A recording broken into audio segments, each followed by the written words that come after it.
HSC ইংলিশে একটি গুরুত্বপূর্ণ টপিক হলো ফর্মাল লেটার। তো আজকের ভিডিওতে আমি দেখাবো কিভাবে মাত্র একটা ফরম্যাট দিয়ে সব রকম লেটার লেখা যাবে। তো আমি যে ফরম্যাটটা আজকে দেখাবো এটা খুবই ভালো একটি ফরম্যাট। আপনারা যদি এই ফরম্যাটে পরীক্ষাতে লিখেন ইনশাল্লাহ ফর্মাল লেটার থেকে সর্বোচ্চ নাম্বার পাবেন।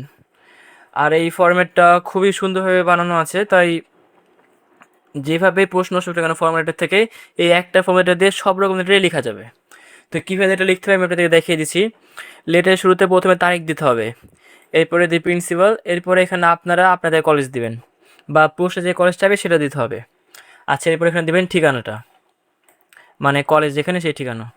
আচ্ছা, এরপরে এখানে লক্ষ্য করেন একটু সাবজেক্ট সরাসরি মূল বিষয় লিখতে হবে। আচ্ছা, সাবজেক্টে আপনার অনেকে একটা ভুল করেন, অনেকে লিখে অ্যাপ্লিকেশন ফর। তো এইচএসসি লেভেলে এটা লেখা উচিত না।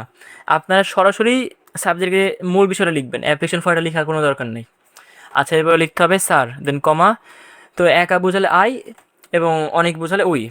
তো আমি উই দিয়ে বলছি, we would like to draw your kind attention to the fact that. এরপর এটা লিখবেন, এটা হুবহু এই লাইনটা লিখবেন একদম হুবহু যেভাবে দিয়ে আছে। এটা দেওয়ার পরে লেটারের মূল বিষয় লিখতে হবে, অর্থাৎ লেটার যে সম্পর্কে চাওয়া হয়েছে। তো যে সম্পর্কে যেটা চাওয়া হয়েছে সে সম্পর্কে এখানে কয়েক লাইন লিখবেন। তো এখানে কয়েক লাইন লিখবেন। তো লেখা শেষে এখানে এটা দিবেন, in this context I request you to. এই লাইনটা হুবহু তুলবেন। এটা তোলার পরে যে বিষয় চাওয়া হয়েছে বা আপনি যে বিষয়ে রিকোয়েস্ট করছেন লেটারে সেই বিষয়ে এক লাইন লিখবেন, বেশি লেখার দরকার নেই, শুধু এক লাইন লিখলেই হবে এখানে।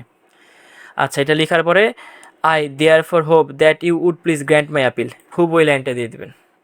আর একটা জিনিস লক্ষ্য করেন এখানে যে আয়ের পরে কমা, দেয়ার ফর কমা, এইগুলো কিন্তু কমাগুলো কিন্তু অবশ্যই খেয়াল রাখতে হবে। ইংলিশ টিচারে কিন্তু আপনার মানে ওনারা এত অভিজ্ঞ হয় যে আপনাদের খাতায় দেখা মাত্রই বুঝতে পারবে যে এখানে কোথাও ভুল আছে।